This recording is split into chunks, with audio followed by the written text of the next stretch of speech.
Halo teman-teman, SNBT 2024 tinggal sebentar lagi nih dimulai teman-teman. Kira-kira persiapan kalian udah sejauh mana? Nah, agar kalian makin siap untuk menghadapi SNBT 2024, yuk kita belajar bareng-bareng lewat video ini. Karena hari ini aku akan bahas seluruh soal yang akan keluar di SNBT 2024. Tonton sampai habis ya videonya.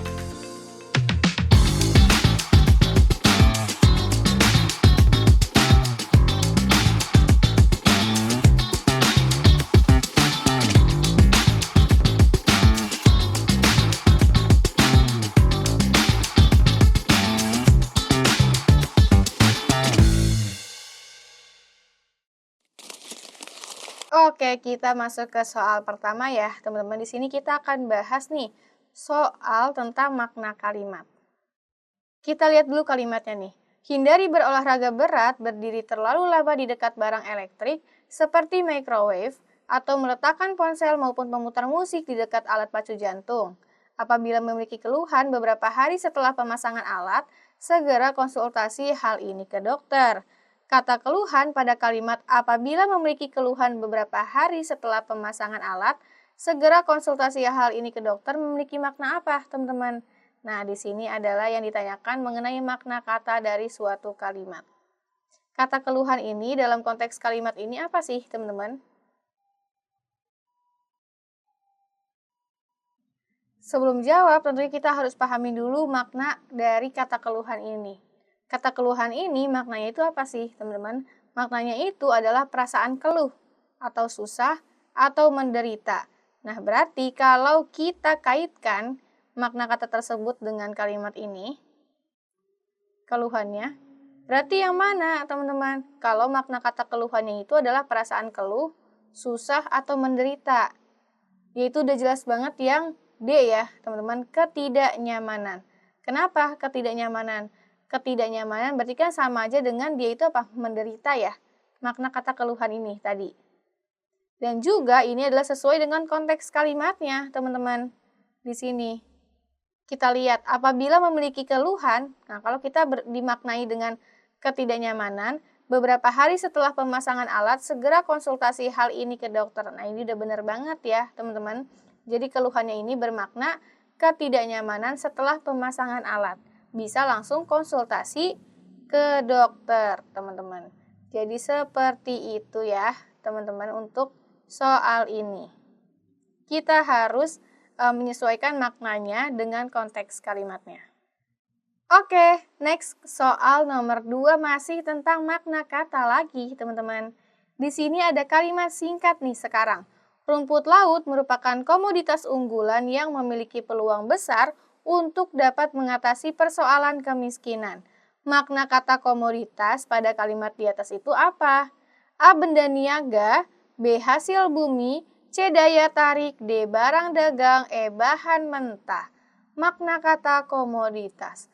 Kalau mau tahu tentang makna kata, kita perlu mempelajarinya dari mana? Dari Kamus Besar Bahasa Indonesia. Maka, ketika kita mau menjawab soal mengenai makna kata gini, harus mengacu pada Kamus Besar Bahasa Indonesia. Tapi kan Kak, di tes nanti nggak boleh lihat KBBI. Iya benar teman-teman. Berarti caranya itu apa? Caranya kita wajib banget hafal arti atau paling tidak mengertilah kayak sinonimnya dari sini, teman-teman. Nantinya kalian bisa paham makna dari katanya. Karena kan nanti di tes tadi ya, nggak boleh lihat HP, nggak boleh cek KBBI. Dan juga perbanyak apa berarti? Perbanyak kosakata bahasa Indonesia, teman-teman. Nah, di sini makna kata komoditasnya, kalau kita sesuaikan dengan konteks kalimatnya itu bermakna apa, teman-teman? Yaitu barang dagang ya. Ini sudah sesuai dengan KBBI dan juga kita kaitkan dengan konteks kalimatnya, teman-teman. Jadi nantinya ini bisa sebenarnya kita ganti nih. Rumput laut merupakan komoditas atau barang dagang unggulan yang memiliki peluang besar untuk dapat mengatasi persoalan kemiskinan. Nah, jadi kayak gitu ya, teman-teman. Makna kata komoditasnya itu adalah barang dagang, barang yang bisa dijual dan juga tentunya unggulan. Karena apa? Punya peluang yang besar untuk mengatasi persoalan kemiskinan. Oke, next kita lanjut ke soal nomor 3 sekarang tentang kalimat argumen atau kalimat opini. Kita lihat aja yuk, manakah kalimat di bawah ini yang termasuk kalimat argumen? A. Mengingat dampak serius dari kenaikan permukaan laut penting untuk mengambil tindakan untuk mengatasi pemanasan global. B. Kenaikan permukaan laut dapat memiliki dampak yang signifikan pada masyarakat pesisir seperti erosi dan air asin yang dapat merusak tanaman. C. Perubahan pola sirkulasi laut dapat menyebabkan redistribusi air laut yang dapat menyebabkan kenaikan permukaan laut di beberapa daerah. D. Menurut data dari National Oceanic and Atmospheric Administration atau NOOAA, permukaan laut global rata-rata telah meningkat sekitar 6 inci atau 20 cm sejak 1880. Yang E. Permukaan laut global telah meningkat secara signifikan selama abad terakhir. Nah, ditanyakan mengenai kalimat argumen atau kalimat opini. Udah jelas banget kalau kalimat argumen sudah pasti berisikan apa? Argumen atau pendapat atau opini dari si penulisnya, teman-teman. Dan jelas tidak ada fakta di dalamnya, juga tidak ada data. Nah, berarti kita lihat dari opsi yang A sampai yang E, kalimat mana nih yang hanya berisikan pendapat dari si penulisnya. Kita lihat dari yang E dulu ya, permukaan laut global telah meningkat secara signifikan selama abad terakhir. Ini jelas fakta ya, teman-teman. Karena sudah pasti ada apa? Ada risetnya, ada penelitiannya. Berarti yang E ini adalah kalimat fakta. Yang D, menurut data dari National Oceanic and Atmospheric Administration, menurut data. Ini jelas banget fakta, teman-teman, karena di kalimat argumen itu hanya berisikan pendapat, tidak ada fakta. Di yang C, perubahan pola sirkulasi laut dapat menyebabkan redistribusi air laut yang dapat menyebabkan kenaikan permukaan laut di beberapa daerah. Ini juga jelas fakta, teman-teman. Kenapa? Karena sudah pasti ada risetnya. Sesuai dengan fakta dan pasti ada risetnya, teman-teman. Jadi bukan hanya sekedar argumen dari si peneliti aja. Kalau yang B, kenaikan permukaan laut dapat memiliki dampak yang signifikan pada masyarakat pesisir seperti erosi dan air asin yang dapat merusak tanaman. Ini juga jelas fakta, ya.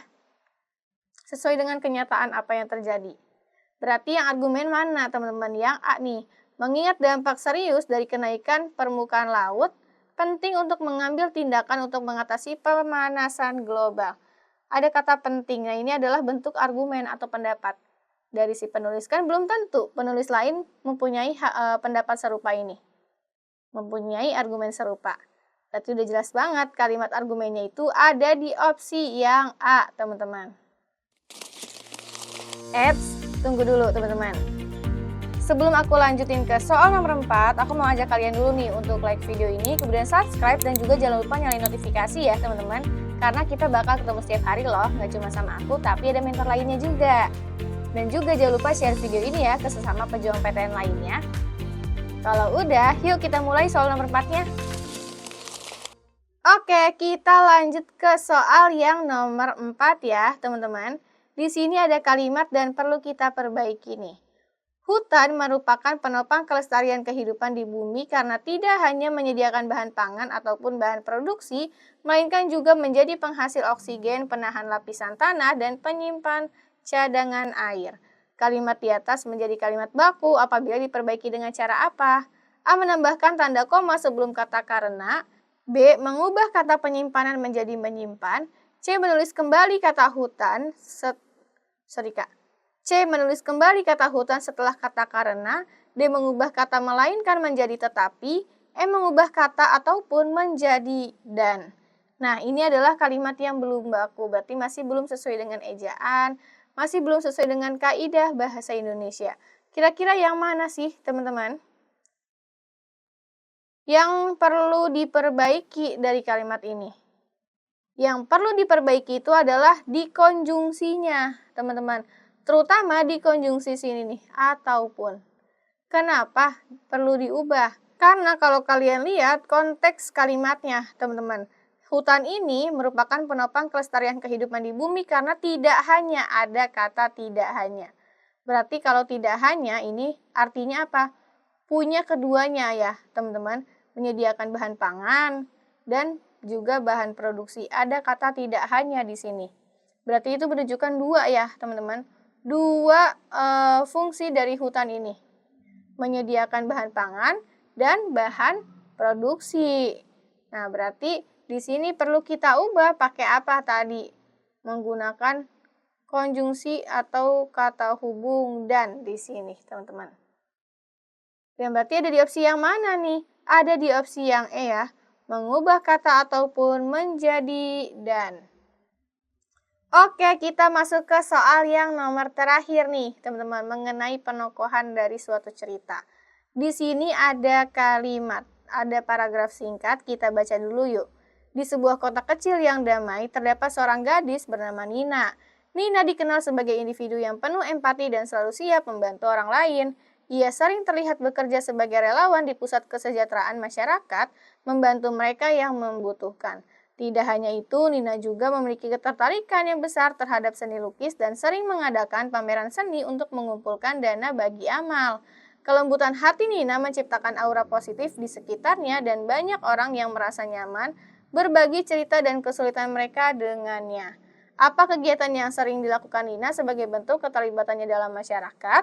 A. Mengadakan konser musik, B. Menyelenggarakan pameran seni, C. Menjadi atlet profesional, D. Menulis buku, E. Bermain video game. Yang dilakukan Nina bentuk keterlibatan dalam masyarakat, berarti ada yang Nina lakukan nih, yang melibatkan masyarakat, teman-teman. Untuk jawab soal ini jelas banget, kita harus mengacu ada di soalnya ya, teman-teman. Kira-kira yang mana nih? Mengadakan konser musik, ada nggak di sini? Nggak ada ya, teman-teman. Menyelenggarakan pameran seni. Nah, ini ada di sini, teman-teman. Tidak hanya itu, Nina juga memiliki ketertarikan yang besar terhadap seni lukis dan sering mengadakan pameran seni untuk mengumpulkan dana bagi amal. Nah, ini adalah bentuk keterlibatan Nina di dalam kehidupan masyarakat, teman-teman. Seperti yang ditanyakan di dalam soal. Kalau yang menjadi atlet profesional nggak ada di dalam teks, menulis buku juga tidak ada, bermain video game jelas tidak ada juga. Jadi untuk soal ini jawabannya adalah yang B, menyelenggarakan pameran seni. Oke teman-teman, jadi segitu dulu nih soal yang dapat aku sampaikan hari ini ke kalian lewat video ini. Kira-kira gimana nih teman-teman soalnya? Gampang atau susah? Nah, semoga dari soal-soal tadi bisa bantu kalian ya untuk mempersiapkan diri menghadapi SNMPTN yang tinggal sebentar lagi nih. Dan teman-teman, sebelum aku akhiri video ini, aku mau ajak kalian lagi untuk like video ini, kemudian subscribe dan nyalain notifikasi karena kita bakal ketemu setiap hari. Dan juga jangan lupa share video ini ke sesama pejuang PTN lainnya ya. Terakhir, aku mau ucapin terima kasih karena kalian sudah menonton video ini. Kita ketemu lagi di bedah soal selanjutnya dan tentunya dengan soal dan materi yang lebih beragam. Dadah!